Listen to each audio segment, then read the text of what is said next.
Bom dia, senhoras e senhores, e obrigada por aguardarem. Sejam bem-vindos ao webcast da Qualicorp para a discussão dos resultados do primeiro trimestre de 2026. Estão presentes hoje conosco o senhor Maurício Lopes, presidente da companhia, o senhor Éder Grande, diretor financeiro e de relações com investidores, e o senhor Eduardo Garcia, superintendente de relações com investidores. Algumas afirmações neste webcast podem ser projeções ou afirmações sobre expectativas futuras. Tais afirmações estão sujeitas a riscos conhecidos e desconhecidos e incertezas que podem fazer com que tais expectativas não se concretizem ou sejam substancialmente diferentes do que o esperado. Este evento também está sendo transmitido simultaneamente pela internet, podendo ser acessado no endereço ri.qualicorp.com.br, onde se encontra disponível a respectiva apresentação. Informamos também que este evento será gravado e que os participantes ouvirão o webcast durante a apresentação da empresa e, em seguida, iniciaremos a sessão de perguntas e respostas quando mais informações serão fornecidas. Gostaria agora de passar a palavra ao senhor Maurício Lopes, que fará a abertura da apresentação. Por favor, senhor Maurício, pode prosseguir. Bom dia a todos, prazer estar com todos aqui na divulgação do primeiro trimestre de 2026. Eu queria começar falando nos destaques do nosso flywheel aí no canto direito da tela, porque eu acho que ele representa um pouco a consistência do que a gente está tentando construir ao longo desses trimestres de trabalho. E parte deles estão se materializando bastante bem.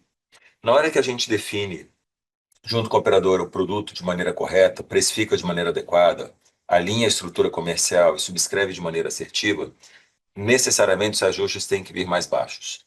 E eu acho que é isso que a gente está encontrando nesse começo de ano e final do ano passado, aonde boa parte dos portfólios construídos no ano de 23, 24, 25 já estão com reajustes abaixo do reajuste do PME, que é o grande competidor junto com pessoa física dos produtos de adesão.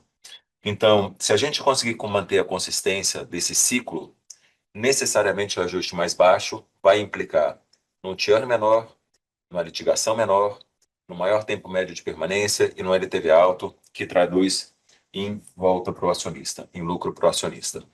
Mas o mais importante de tudo isso é que com reajuste baixo e um produto bem desenhado, ele necessariamente se traduz em mais estabilidade da base de beneficiários, em mais satisfação para o beneficiário. O beneficiário precisa de previsibilidade, reajustes controlados e rede estável. E é isso que a gente está tentando construir trimestre tras trimestre. Olhando os indicadores internos da empresa, construídos em cima desse flywheel, o que a gente consegue já traduzir materialmente para a nossa operação? O churn tem evoluído de maneira muito sustentável e muito boa, chegando agora nesse trimestre a 9,4%, o que é um perfil bastante inferior ao que foi a média histórica da empresa dos últimos anos. A gente consegue ver que o nosso mix de produtos está bastante consistente, né? O nosso mix está muito bom e o nosso processo de retenção está sendo trabalhado de maneira bastante efetiva. Uma equipe grande, equipe batalhadora que tem dentro da empresa tentando reter o cliente diuturnamente, ofertando a melhor opção alternativa ao produto que ele tem, e esse processo está ficando cada vez mais azeitado. A carteira administrada, só de saúde, diminuiu ligeiramente no trimestre em relação ao período anterior, mas, por outro lado, nós continuamos fazendo a geração de caixa operacional consistente, como nós viemos fazendo em todos os trimestres da nossa administração. Nesse TRI, nós conseguimos gerar 126 milhões de caixa operacional, o que se traduz em uma redução ainda maior de alavancagem para 1,34%, 1,34 vezes EBITDA ajustado nos últimos 12 meses. Então, a palavra que eu queria deixar com todo mundo antes de passar para o Éder consistência nesse flywheel. A gente está bastante convicto do que a gente está construindo. É um jogo de paciência, mas a convicção permanece forte. Vamos falar dos resultados trimestrais e a gente volta, caso necessário, na perguntas e respostas no final dessa divulgação. Éder, contigo. Obrigado, Maurício. Começando pela carteira administrada, fechamos o TRI com 519 mil vidas, menos 14 mil frente ao TRI anterior. As adições brutas foram de 36 mil vidas, praticamente em linha com o TRI anterior, e 10% superior ao mesmo período do ano passado. Acho que um ponto relevante aqui é que a gente está melhorando a qualidade da base de beneficiários, né? A vida que entra é melhor que a vida que sai, que tange a robustez da operadora, né? Isso implica em um maior tempo médio de permanência da vida na carteira e melhor rentabilidade para a Quali e para os acionistas. O churn do TRI ficou em 9,4 e o acumulado dos 12 meses, 39,2. Então, a gente segue uma trajetória de queda consistente e alinhada com o nosso flywheel aqui de geração de valor. Enfim, reforça, né, e coloca em termos numéricos o que o Maurício acabou de comentar aqui do nosso flywheel de geração de valor, né? A receita líquida core, em bases comparáveis, que é o 6% frente ao TRI anterior e 6% frente ao mesmo TRI do ano passado. Em termos financeiros, mantivemos a disciplina do controle de gastos e de alocação de capital. O envelope de despesas fixas e variáveis reduziu quase 4% em relação ao TRI anterior e mais de 9% em relação ao mesmo TRI do ano passado. E o CAC representou 8,9% da receita, em linha com o nosso histórico recente. Não teve nenhum susto nos investimentos. As despesas variáveis em relação ao trimestre anterior aumentaram um pouco, parte em função de perdas por inadimplência. Aqui tem uma questão sazonal também, porque a gente tem uma concentração de reajuste no terceiro TRI e as perdas batem aí 6 meses depois. Então, parte delas a gente observa agora. Mas quando a gente olha em percentual de receita e compara com o mesmo período do ano passado, a gente teve uma evolução importante nesse índice. Na frente de contingência, embora as entradas de novos processos estejam desacelerando, as entradas ainda são em volume relevante, né? O estoque está num patamar elevado. E se as entradas continuarem nesse ritmo de desaceleração, é de se esperar que em algum momento aqui no médio prazo a gente consiga observar menores gastos também. Um ponto interessante aqui é que o envelope de gastos com contingência e gastos judiciais foi o menor dos últimos 2 tris. O EBITDA ajustado menos CAC fechou em 107 milhões, margem de 32,2, em linha com os tris anteriores, consistente. Tivemos uma forte geração de caixa. Tivemos uma forte geração de caixa antes dos juros, 126 milhões, não teve nada de não recorrente. Enfim, geração forte, pode variar um pouco de um TRI para outro, dependendo da data de fechamento do mês, se dia 30 cai no final de semana ou não. Isso implica, enfim, receber um pouco mais ou deslocar algum pagamento junto à operadora. É natural da operação. Então, tá geração bem consistente. A dívida líquida reduziu quase 9%, né? Ficou em 1,34 vezes o EBITDA ajustado. Em relação à dívida, aqui a gente tem que destacar que agora em junho a gente tem uma amortização relevante da Qual 16, está integralmente endereçada. A gente já está endereçando o cronograma de amortização de 2027, que é a última grande barreira que a companhia tem. Daí em diante, o cronograma de amortização fica bastante tranquilo, bem mais suave. Tá? Encerro aqui os comentários e a gente pode abrir para o Q&A. Obrigada. Iniciaremos agora a sessão de perguntas e respostas. Caso queira fazer alguma pergunta via áudio, basta levantar a mão na parte inferior da tela e abriremos o seu microfone. As perguntas serão atendidas na ordem em que são recebidas. Por favor, aguarde enquanto coletamos as perguntas. A primeira pergunta vem de Felipe Amâncio, do Itaú BBA. Opa, bom dia, pessoal. São 2 perguntas aqui do meu lado. A primeira delas é sobre a base de operadores de vocês, né, que no último trimestre a gente viu o impacto aqui em churn de algumas operadoras que acabaram saindo da base da companhia por questões de dificuldade financeira, e agora no primeiro trimestre não parece ter nenhum efeito de nada parecido, mas eu queria entender se vocês enxergam ainda outras operadoras nesse mesmo cenário, na base atual da companhia hoje, né, que eventualmente poderiam impactar o churn daqui para frente. Esta aqui é a primeira. E a minha segunda pergunta é sobre CAC. A gente viu aqui alguns trimestres atrás, né, o CAC subindo, depois voltando e agora no primeiro trimestre reacelerando. Queria entender o que a gente pode esperar aqui da trajetória desse CAC, né, ao longo dos próximos trimestres, só para a gente tentar entender em que nível que ele pode estabilizar aqui para frente. Obrigado, pessoal. Felipe, obrigado pela pergunta. Maurício falando. Vamos lá. Base operadoras. Nós tivemos no ano passado 2 operadoras em dificuldades e a gente tinha uma última operadora que a gente sabia que ia estar com dificuldades. Ela veio demonstrando churn maior por dificuldades de atendimento nos últimos trimestres. Essa operadora ela recebeu, algumas semanas atrás, um ofício da agência solicitando a alienação compulsória. E o que a gente tem feito nesses últimos meses é tentar ofertar alternativas para o cliente para que ele consiga ter continuidade do seu atendimento. Mas eu acho que a última operadora que a gente tem na base que tenha qualquer tipo de dificuldade. O restante das operadoras da base, todas estáveis, sustentadas e aparentemente nenhum problema vindo delas. Até onde a gente consegue ver no balanço de todas, acho que está tudo relativamente ok, salvo essa que a gente está fazendo ofertas aos beneficiários de alteração de produto. Então, acho que a gente ainda tem aí talvez um trimestre com alguma alteração na dinâmica desse portfólio em especial, mas nada além disso. Acho que o resto está tudo relativamente ok. Na dinâmica de CAC, o que a gente tem feito? A gente tem testado um conjunto de campanhas bastante diferente de praça a praça. A gente está entendendo que tem praças que estão reagindo melhor a alguns produtos com campanhas separadas e diferentes, além das campanhas nacionais. Mas a gente não imagina uma alteração na dinâmica de CAC relevante para frente, né, no CAC prêmio que a gente mede do lado de cá.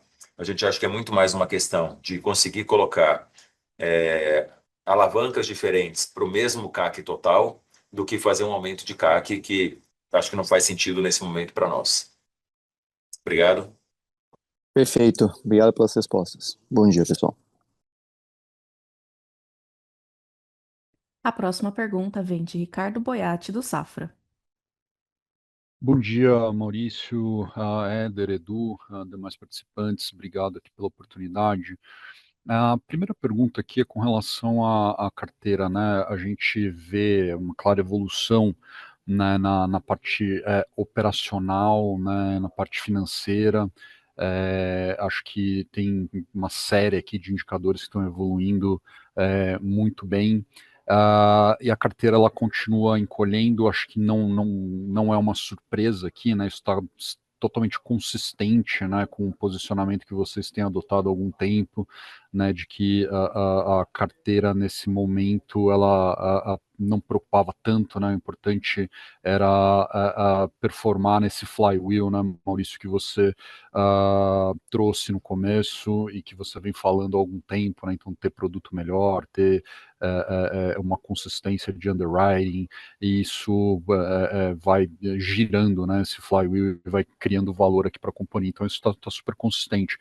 Agora, a minha pergunta é, daqui para frente, né, qual é o peso que vocês enxergam na carteira, né? A companhia ela já está num ponto de estabilização operacional, a partir do qual já faz sentido começar a pensar, né, em crescimento, em conseguir expandir essa carteira, né, porque na nossa visão isso vai ser importante, né, para uma geração de valor mais consolidada, mais de longo prazo. Então, o primeiro ponto que a gente pergunta aqui é qual a relevância da carteira desse estágio, né, que a companhia está hoje para frente, na visão de vocês. Segunda pergunta que está, de certa forma, correlacionada, né, é com relação a esse pêndulo, né, Maurício, que a gente conversou, se eu não me engano, no call anterior, em outras oportunidades também, entre o adesão e o PME. Vocês já trazem aqui dados que mostram, né, o reajuste do adesão já abaixo do reajuste do PME. Então, muito em linha com essa visão, né, de que o PME muito bem operado, né, e bem feito, ele pode ser um produto tão ou mais sustentável, né, do que o PME. Então, talvez a gente já tenha aqui sinais iniciais aqui de uma reversão desse pêndulo. Queria entender se essa dinâmica de mercado pode ajudar, né, nessa tese de crescimento de carteira para o adesão. E por fim aqui, se vocês me permitirem, né, voltando novamente aqui ao flywheel, Alguns pontos aqui parecem estar muito bem endereçados, né, como o underwriting, por exemplo, parece que o trabalho foi muito bem feito e a execução está sendo muito consistente. Queria pegar um pouquinho a visão de vocês aqui, né, dentro desse flywheel e das alavancas aqui, né, de geração de valor da companhia, o que já está rodando, né, de acordo com as expectativas da companhia e aonde ainda tem espaço para melhorar. A gente entende que é um processo iterativo, aqui, não é um contínuo aqui, né? Sempre dá para melhorar alguma coisa, mas o que está rodando dentro ou acima, né, das expectativas iniciais e o que ainda está um pouquinho para trás e que precisa de um pouco mais de atenção, pessoal. Muito obrigado. Oi, Ati, Maurício, tudo bem? Obrigado pelas perguntas. Na tua ordem aqui. A questão do tamanho da carteira. A carteira, a gente está trabalhando diuturnamente para crescer a carteira. A gente acha que a gente está chegando perto do momento de estabilidade. A gente já flertou com esse momento alguns trimestres atrás. Aí vem algum solavanco, a gente acaba perdendo alguma coisa. Mas quando a gente olha as operadoras core da casa, a gente já consegue ver nelas um incremento de vidas, né? A gente está falando que o mix está ficando melhor, né? Então, nas operadoras mais estáveis, a gente já consegue ver que elas estão performando melhor do que elas performavam antes. Então, acho que com um pouco de paciência a gente vai conseguir fazer o crescimento da carteira sim. O esforço todo da empresa é nessa direção. A empresa respira hoje o crescimento de carteira como seu alvo principal, dado que as questões operacionais internas já estão resolvidas, a estrutura de capital já está equilibrada e o flywheel já está funcional. Não tão bom quanto a gente gostaria, que eu acho que é a terceira pergunta que você fez, eu volto nela, mas ele está funcional, que é o que importa para nós. Na questão do PME versus adesão, o que a gente tem encontrado, e acho que o mercado tem falado disso de maneira bastante vocal aí, não tem se furtado a falar, é que aparentemente o PME está um pouco mais competitivo do que faz sentido técnico. Está muito barato. Em algumas cotações que a gente olha, a gente fala, vejo dificuldades nesse preço se sustentar de longo prazo. Agora, essas vidas todas entram no grande pool do PME, e esse pool do PME vai ter que sustentar essas vendas ao longo dos próximos ciclos todos, né? Não tem alternativa. Então, o que a casa imagina do lado de cá é que esse é um jogo longo. Se a gente continuar protegendo o beneficiário de maneira diligente aqui, com um produto bem desenhado, bem subscrito e bem alinhado no canal comercial, esse beneficiário no longo prazo vai ter uma precificação melhor que a precificação do PME e vai ter mais estabilidade. A gente acha que esse momento está chegando, ele não está longe. Ainda mais dada a competitividade que a gente tem visto no PME na rua. Nós comercializamos PME, a gente vende bastante PME, a carteira de PME cresce dentro da empresa, mas a gente tem muito mais apetite em focar na carteira do adesão, porque a gente acha que no longo prazo ele é uma solução mais sustentável para varejo. Ele é mais bem equalizado, ele consegue definir pools de elegibilidade mais homogêneos, onde esses pools são bem representados, trabalham em benefício deles mesmos, os advogados, engenheiros, enfim, as entidades representativas. A gente acha que é uma formatação de adesão de varejo mais consistente. Tem que esperar esse cenário de PME ficar um pouco menos agressivo, e acho que isso não demora muito mais, não. Com relação ao flywheel, tem um mundo de oportunidades aqui dentro. Ele está funcionando, está ótimo, está bem encaminhado, mas quando eu pego aqui a estrutura interna da empresa, eu acho que tem espaço para a gente trazer automação, tem espaço para a gente trazer ferramenta de trabalho para as equipes internas, para quem está atendendo o cliente do outro lado, para quem está retendo o cliente, para quem está vendendo para o cliente. Tem um sem número de soluções aqui de auxílios, né, de apoios que a gente tem que dar para toda a equipe, de modo que o trabalho seja mais assertivo. Não só focando em redução de despesa, não é isso não. É focando em melhoria de atendimento do cliente, melhoria de NPS, melhoria de satisfação e aumento de retenção e aumento de vendas. Tem um espaço gigante aqui dentro, gigante. E a gente vai perseguir isso, está perseguindo isso de maneira muito proativa. Então, posto tudo isso, a gente está muito tranquilo, a gente está muito consistente, a gente não vai mexer no leme. Por mais que a gente esteja vendo aí uma perda de carteira trimestre tras trimestre, diminuindo, perdendo cada vez menos, mas perdendo, a gente acha que esse momento de inflexão chega em algum momento do futuro próximo. Então a gente está bem tranquilo aqui na consistência do que a gente está fazendo. Obrigado. Super claro, Maurício, muito obrigado. A próxima pergunta vem de Gustavo Miele, da Goldman Sachs. Oi, Maurício, Éder, Edu, bom dia, obrigado pelo call. Tenho duas também, por favor. Queria fazer uma primeira pergunta sobre judicialização. O Éder chegou a comentar um pouco sobre volumetria de ações contra a companhia ao longo da apresentação. Eu só queria entender assim, como que vocês estão vendo a evolução da volumetria de ações contra a companhia e contra o setor, né? Eu queria ver se de repente vocês estão notando alguma melhoria não exógena, não setorial, mas especificamente aqui contra vocês, né, tentando pegar um pouco conversas anteriores que a gente teve sobre um esforço da companhia de convencer aqui enfim, a esfera judicial de que a Qualicorp ela não deveria ser polo passivo em várias discussões setoriais que a gente tem, como, enfim, reajustes, etc., dado que a companhia aqui ela não tem nenhum tipo de risco atuarial. Então, queria entender aqui como que está o esforço interno da companhia em tentar mitigar um pouco esse volume de judicialização contra ela mesma. Então, essa seria uma primeira pergunta. O segundo ponto, queria só retomar a discussão de CAC, aqui numa ótica talvez um pouco mais qualitativa, né? Maurício chegou a responder uma das perguntas sobre isso. Eu queria entender, assim, em que pé que a gente está do processo de redesenho de incentivos, né, de remuneração aqui da força de vendas, né? Acho que essa é uma das bandeiras que essa gestão nova da companhia tem desde quando assumiu, né? Então, como está sendo a resposta do corredor aqui a um maior alinhamento de interesse quando você paga aqui a força de vendas e como isso tem se traduzido aqui enquanto financeiramente vocês pagam eles. São esses dois pontos, pessoal. Muito obrigado. Amiele, obrigado. Vamos lá. Remuneração, força de vendas. O que a gente tem encontrado de competição no mercado é um PME que está agenciando muito forte e no vitalício muito baixo. Essas carteiras elas rodam muito rápido e a gente não acredita nesse modelo.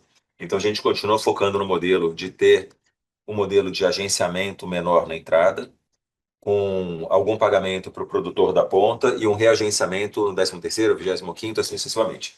A gente acha que esse modelo é mais pró-consumidor. O consumidor fica mais protegido nesse modelo. Agora, o produtor na ponta, ele sempre vai favorecer o maior agenciamento em detrimento desse modelo. É do jogo, não tem escapatória. A única maneira de tirar essa dinâmica é você ter preço, condição comercial suficiente para conseguir convencer o consumidor a querer o teu produto, ainda que o canal comercial favoreça um produto de PME, por exemplo, aqui. A gente está testando algumas campanhas diferentes, fazendo premiações mais pontuais para alguns tipos de produto. A gente continua favorecendo sempre o produto com maior LTV/CAC. Então, a gente está colocando mais dinheiro no canal, tentando equalizar os diversos produtos da casa. Produto com menor LTV, a gente está remunerando menos. Produto com maior LTV, a gente remunera mais. E faz campanhas de spots para tentar fazer uma puxada de vendas pontualmente em algumas regiões. Eu não imagino que a gente vai mudar o modelo. O modelo é um modelo mais difícil, sim, mas no longo prazo ele vai trazer mais estabilidade. A gente vai continuar ensaiando algumas coisas aqui, mas a lógica de agenciar menos na cabeça e deixar esse fluxo um pouco mais longo, a gente vai perseverar nele por mais alguns períodos, se a gente puder. Com relação a... De qualquer modo, a gente não imagina aumentar o nível do LTV, aumentar o nível do CAC em relação ao prêmio. Não faz sentido, a gente acha que está bem calibrado. No tocante à judicialização, os números do setor estão impressionantes. Ontem teve um relatório falando, não lembro de qual casa, falando um pouco sobre a dinâmica de NIPs por operadores de grande porte. A gente está vendo os operadores recebendo 4, 3 mil NIPs mês. E, obviamente, uma parte delas depois deságua em demandas judiciais. No nosso caso de cá, os volumes são infinitamente menores do que esse. A gente não tem nem de longe esse tipo de volume mensal. Todo o contrário, a gente tem um volume muito mais civilizado do que esse. Por outro lado, a gente ainda tem aquele bloco de ações judiciais oriundo dos cancelamentos unilaterais do ano passado e do ano retrasado. Então, esses cancelamentos eles estão se materializando em obrigações de fazer do lado de cá, e a gente está tentando da melhor maneira possível fazer a gestão dessas inúmeras demandas judiciais. mas a gente não imagina, no nosso caso aqui, um incremento desse bloco nos próximos ciclos. Porque se a gente está conseguindo controlar melhor o reajuste do lado de cá, a gente deveria, pelo menos nesse bloco onde a gente é parte, quase sempre, uma menor entrada de ações. Agora, as operadoras, se elas estiverem muito restritivas na sua cobertura, isso necessariamente desemboca, e os números de NIP parece que apontam nessa direção, ele desemboca em ações judiciais onde parte das vezes nós viramos polo passivo. E nesse polo passivo que a gente tem tentado fazer junto com um conjunto de operadoras, inclusive, deixar claro na defesa, e a gente entra em defesa conjunta em alguns desses casos, explicitando que nós não somos responsáveis pela autorização ou não de um procedimento. A autorização parte da operadora, não nossa. E a gente tenta clarificar isso com o juiz da melhor maneira possível, pegando inclusive declaração da operadora de que ela é responsável por isso. Então, acho que a dinâmica do setor aparentemente não está melhorando do setor como um todo, acho contrário, os números de NIPE estão mostrando isso. Do nosso bloco de cá, a gente está confiante de que se a gente continuar subscrevendo bem, nós não deveríamos ter um conjunto grande de ações por reajuste, que são as ações que, de fato, falam conosco na nossa capacidade junto à operadora. O restante, que a cobertura é uma definição da operadora, a gente não consegue interferir. Obrigado. Tá claro, Maurício. Obrigado. Lembrando que para fazer perguntas, basta clicar em levantar a mão na parte inferior da tela. A próxima pergunta vem de Giovanni Vescovi, da JP Morgan. Oi, pessoal, bom dia, tudo bem? Maurício, Éder, Eduardo. Aqui tem duas perguntas do nosso lado. A primeira delas sendo sobre o fluxo de caixa da Gama. A gente já deveria esperar algo nesse segundo trimestre ou já só apenas para o terceiro tri em diante? E outro tópico seria mais questão, se vocês estão vendo algum debate regulatório aí atrás das cortinas que a gente não está conseguindo ver no momento. Obrigado.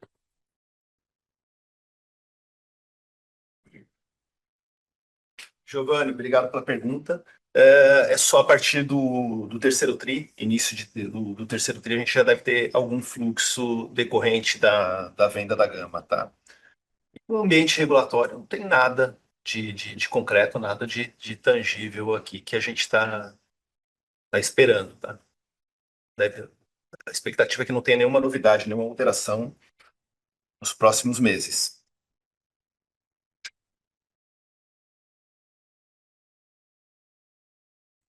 Fechou, obrigado.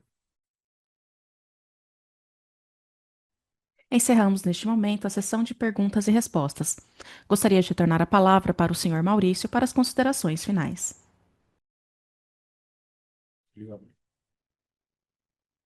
Bom, obrigado a todos por nos acompanharem aqui nesse call. Obrigado a todos os nossos colaboradores, nossos clientes, nossos parceiros comerciais, todo mundo aqui em prol do nosso cliente, em última instância. Conforme a gente vem falando, a empresa está convicta na estratégia, a gente está no caminho certo, e quanto mais a gente perseverar nessa estratégia enquanto o mercado se reorganiza, mais nós teremos capacidade, no final desse ciclo, com capacidade técnica, capacidade de distribuição, capacidade de geração de resultado, a gente vai estar consolidando o setor. Então, é um jogo de paciência, mas a gente está bastante convicto do que a gente está fazendo e a gente está se colocando nesse papel de consolidador e não de consolidado. Acho que a gente tem um alinhamento bastante grande aqui com todos os acionistas e gestores, todo mundo no longo prazo, e com a visão de negócio bastante clara. O espaço que a gente tem aqui de melhoria operacional continua muito grande, então a gente continua perseguindo aqui melhoria operacional em cada ponto do tempo, de novo, enquanto o mercado se reorganiza, e a gente vai continuar prosperando aqui com safras bem equilibradas que vão proteger o consumidor cada vez mais. Então, agradeço a todos que estão lutando aqui diuturnamente pelo consumidor, a todos os nossos stakeholders que acompanham a Quali e os produtos que ela oferta, os operadores que participam junto conosco, o nosso canal comercial que participa conosco, e vamos trabalhando. Uma boa semana a todos, bom trabalho. Agradecemos a presença de todos. A apresentação de resultados do primeiro trimestre de 2026 da Qualicorp está encerrada.